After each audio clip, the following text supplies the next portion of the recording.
Hi there, I'm Coach Craig Kenneth, and today's video I'm going to be talking about we want what we can't have. So this is a topic that I'm going to cover in future videos as well, but today I came across this email and I thought it was a good one to kind of be an introduction to the idea of it. Because people often want what they can't have. And once you get something and you have it, the desire to want it goes away. Makes sense, right? So when you're anxious about something and you're wanting it and you're desiring it, think back to when you were a kid at Christmas time or your birthday and you were wanting that one thing and you didn't know if you were going to get it or not. That caused you to want it more and more, and it built up the anticipation, the anxiety, because you didn't know if you were going to get it or not. So it's interesting because if you tell me I can't, then I want it more, right? If I told you guys you can't, you're going to want that thing more because everybody wants what they can't have. If you take something away, they want it. Think about maybe a time where somebody took something away from you and all of a sudden you're like, that urge, that instinct of like, whoa, I want that back, right? So, I'm going to talk about this a little bit more because I think this is going to help you guys understand certain situations. Because I got a situation from a guy. I'm just going to go ahead and get right into this email. He says, I love your videos. Here's my situation. About 6 months ago, I started dating a girl who works at my office or at an office that I must go to every few weeks for work. Anyway, we dated for about 4 months and I really liked her. I could tell she was a little standoffish compared to other more needy women I have dated in the past. I was trying to not act needy and never over pursued her. Alright, so sometimes that means I was acting needy and I did over pursue her. I don't think so in this case. I think this is genuinely a guy who has knowledge of dating and relationships. It seems to me like he's probably followed some of the other coaches online. And you'll see why, because he's definitely very precise in how he does things. So he says, we were not exclusive yet, and I did not bring up the relationship label, and was waiting for her to bring it up before we had the discussion. So far, so good. I agree with that. One way to make sure that the woman that you're interested in doesn't feel trapped or engulfed is to let her bring up the commitment or exclusivity. He says, I had planned a 3-week vacation to travel for just myself before I had ever even met her, and it was soon approaching. This was after dating for about 3.5 months. We were intimate 2 nights before I left and had a good date. Okay? So far he's doing pretty good. Let me go on before I jump in here. He said, then she sent me a picture of her and another guy who I believe was one of her gay friends she never mentioned. I don't know if he meant, I don't think he meant she never mentioned, or maybe, I don't know. It doesn't make sense, right? He says, then she sent me a picture of her and another guy who I believe was one of her gay friends she never mentioned. I don't know. I'm assuming. Either way, regardless of if it's a gay guy or not, very bizarre to do that, because then he texted her, new friend, ? To which she never responded. Since she didn't respond, I did not text her once, for from the rest of my remaining 3-week trip. Okay. And this is really odd, right? The girl you're dating for 3 months sends you a picture with another guy, then you say, new friend, and she doesn't respond. That's odd. Okay, this to me is maybe the central piece to the whole thing here, because why would she send a picture of her and another guy? I mean, if it is a gay friend, why wouldn't she respond when he said new friend? That whole situation is just very odd to me. Something weird about it, right? Like, you're sitting there thinking, this is odd too, this doesn't make sense to me either. Alright, let me continue. He says, I flew home and saw her at work about 5 days after I got home. We still had not spoken at this time. I text her, it was great to see her. When could we hang out? Okay. I'm going to read this to you again. This is interesting. I flew home and I saw her at work about 5 days after I got home. We still had not spoken at this time. I text her, it was great to see her, and asked her when we could hang out. Okay. What were you thinking there? Because when you saw her in person, why didn't you say, when are you free to get together? When are you available? I want to see you. I think maybe you're coming off as a little bit too cold for this girl. And, you know, maybe it's just a little bit too calculated and cold for her. And could be turning her off, is what I'm guessing here. Because, you know, you saw her and then you texted her to ask her out. You should have done that in person. Alright, let me go on. He said, about a week later, I saw her at work again, and she agreed to come to my house a few days later. But, right after she agreed and I left, my friend at the office called and told me she was talking about going on a date that night with her boyfriend. Whole situation is really odd, isn't it? I called her immediately, and she told me I wouldn't exactly call him my boyfriend. We met at a party, and I'm interested in him and want to see where it goes. Ouch, right? Yeah, that kind of sucks. Feel for you, bro. He said, I asked her if her feelings were hurt because I didn't call on my vacation. She said, I wouldn't say hurt, just shocked. And no call to ask me to pick you up at the airport either. So, I'm thinking you just came across as a little bit too aloof and distant over her. And I could see why this happened.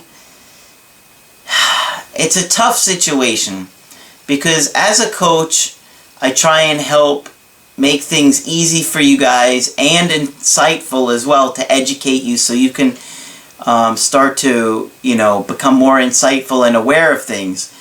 In this situation, you were going away for 3 weeks, and, you know, I think women just want to hear from you, you know, more often than that. And I know it's a tough balance sometimes, but she did drive you to the airport, and, you know, maybe when you had landed, you could have been like, you know, landed here safely, so happy, or not so happy, but thank you so much for driving me to the airport. Something like that. Alright, let me go on. I told her I didn't want to get in the way of her and the other guy, and to call me if she changed her mind, or it didn't work out. Okay, you handled that pretty well. I was shocked she could have a boyfriend so fast since she has an avoidant personality. It didn't make sense that she would rush into something. Okay. So, I'm going to give you a little insight here. I want you to understand that people that have their needs unmet for such a long time are quick to rush into relationships. They don't have boundaries. They have the urge to rush into those relationships quickly because they're hoping all those needs are going to get met. They're projecting and fantasizing on this new person that they're going to get met. So, even people that have an avoidant attachment style can sometimes rush into relationships because they've had their needs unmet for so long. It doesn't mean it's going to be this deep, meaningful relationship. It just means that she's met this new person and all of a sudden they think, it couldn't have to be a woman, in this case we'll just say she's projecting this new guy, fantasizing this new guy is going to meet all of my needs because the guy that I'm dating, I'm not even hearing from him. So, she said, or he said, I went no contact after I told her to let me know if she changed her mind. That's good. 2 weeks later, she sent a text saying, I just thought of you when people in the office were talking about your next meeting. Good luck, haha. I waited an hour to text back, thanks, I'll need as much as possible over there. I assume you have a night to come hang out in my neighborhood this week. She never responded to my text, so I just left it at that. Okay, so obviously her interest is lower. I think you were trying to do the right thing because she put herself in your orbit. You were trying to set up the date. I see why you did that. I just get the feeling like you're being a little bit too cold and calculating, and you want to be a little bit more warm and fuzzy, okay? I think that's probably what's going on here. In a way, you're handling it correctly because you're saying the right things, such as call me if you change your mind, which I agree with that. But I think you're just coming across as a little too cold, and, I assume, that you have a night to come hang out in my neighborhood this week. I don't know, it's just the way you're saying it. I would work on trying to be a little bit more warm and fuzzy. That's just my gut with this one. But there's more to this because, well, let me just go on. It's been 1 month since the text, and just 2 days ago I saw her in the office for 3 minutes and kept it lighthearted. She was friendly and we were laughing, and she touched my arm twice, but I'm not sure if she was just trying to be nice because she has to see me at work and I have a small position of power at the office. Obviously, I want it to be because she's feeling attracted to me, but I feel like that would be having a false sense of hope. I've been doing no contact the entire time and will continue to do it, but I can't get her off of my mind. Each time I see her, I have a setback. I feel you, buddy. I've been there. I think we all have. I remain in no contact, but I do have to see her for work every few weeks and avoid it as much as possible. So I think what you're really struggling with is that you're wanting her because you're anxious about the situation, and the minute someone's interest level in us drops, our interest level tends to spike. So I think that's what's going on with you.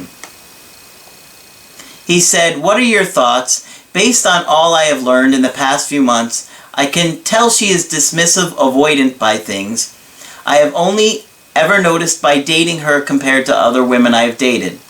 I have no problems meeting new women, but this one is hard to let go of. Even though there were many actions I did not like, that she did that were signs of the avoidant, such as waiting long times to text back, flirting in front of me, spacing out in conversations, always talking about why it ended with the last 3 guys she dated, etc. Okay. I'm going to read this to you real quick again. These are the things that she was doing that he didn't like. Waiting a long time to text back, flirting in front of flirting in front of him, spacing out in conversations, always talking about why it ended with the last 3 guys. I would feel more confident about her trying to reconnect if she was anxiously attached person, but I'm afraid since she can cut people off that I'll never hear from her again to try it again. Alright. I really think you're only interested in this girl because she doesn't want you. That's what I think is going on here. I mean, do you think about it? Take a step back for a minute. I know you're projecting all your unmet needs onto her, so I want you to take a step back and I want you to think to yourself, do you really want to be in a relationship with somebody that has an avoidant attachment style? Think about that. Because, like you said, the spacing out in the conversations, that is indicative to me that she has an attachment trauma, because people that have, attachment traumas and maybe an avoidant attachment style are kind of preoccupied in their own world and they don't hear you, they don't see you.